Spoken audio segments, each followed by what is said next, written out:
एक राजा बहुत सनकी था। उसे सबसे लंबी कहानी सुनने की सनक सवार हुई। राजा के हुक्म से मुनादी कराई गई।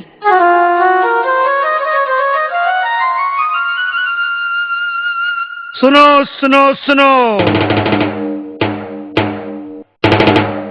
सुनो सुनो सुनो, महाराज धीराज का हुक्म है कि जो उसे सबसे लंबी कहानी सुनाएगा उसे रामगढ़ की जागीर तथा एक मुंह मांगा इनाम दिया जाएगा। मगर जिसकी कहानी लंबी ना हुई उसे कारावास में भी डाल दिया जाएगा। सुनो सुनो सुनो, सुनो सुनो सुनो। यह सुनकर दूर दूर से कहानीकार आए, परंतु राजा को संतुष्ट न कर पाए। कहानियां तो लंबी थीं, परंतु राजा सोचता, कहानी तो सुन ली है, अब व्यर्थ में जागीर क्यों दूं? धीरे धीरे बहुत से कहानीकार कारावास में बंद कर दिए गए। एक कहानीकार के नौजवान बेटे को अपने पिता का कारावास में बंद होना बहुत खला। उसने राजा को सबक सिखाने का मन बना लिया और जा पहुंचा राज दरबार कहानी सुनाने के लिए। बोला, महाराज, एक किसान का बहुत बड़ा खेत था। उसने ज्वार बो रखी थी। पास ही एक पेड़ पर ढेरों चिड़ियों का झुंड रहता था। इसलिए जब भी किसान बीज बोने आता, चिड़ियां बीज निकालकर खा लेती थी। एक बार उसने सोचा कि वह खुद अपने खेत की रखवाली करेगा। चिड़िया भी कौन सी हार मारने वाली थी। उन्होंने भी योजना बनाई, बस काम आसान हो गया। एक चिड़िया आई, खेत में से बीज का दाना चुगा और हो गई फुर। फिर एक चिड़िया आई और दाना चुगा और हो गई फुर। और फिर एक और चिड़िया आई, दाना चुगा और हो गई फुर। फिर एक और दाना चुगा और हो गई फुर। राजा बोला, फिर क्या हुआ? होना क्या था जी?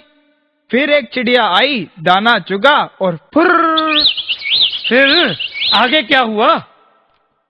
महाराज, चिड़िया आई, दाना चुगा, फुर। ठीक है भाई, अब आगे भी तो बोलो।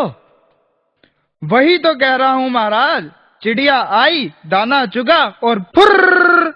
राजा को फुर फुर सुनकर बोरियत होने लगी और बोला, ठीक है, मान लिया, सारी चिड़ियां आई और उन्होंने सारे दाने चुन लिए। अब आगे भी तो बोलो। ऐसे कैसे चुग लिए महाराज? एक एक चिड़िया आएगी, एक एक दाना चुगेगी, सभी दाने खत्म होंगे, तभी तो कहानी आगे चलेगी। एक चिड़िया आई, दाना चुगा और फुर्र। राजा समझ गया कि आज शेर को सवा शेर मिला है। ये कहानी तो कभी खत्म ही नहीं हो सकती। इसे दंड कैसे दूं? इसे इनाम देकर ही पीछा छुड़ाना बेहतर है। बोला, अरे नौजवान, तू फुर फुर बंद कर। सचमुच तेरी कहानी सबसे लंबी है। तुम्हें रामगढ़ की जागीर इनाम में दी जाती। परंतु महाराज, मेरा मुंह मांगा इनाम। हाँ हाँ, वो भी बोलो, तुम्हें क्या चाहिए?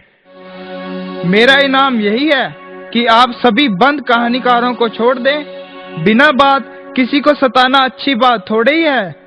इससे राजलक्ष्मी नाराज हो जाती है और देश और राजा दोनों ही नष्ट हो जाते हैं।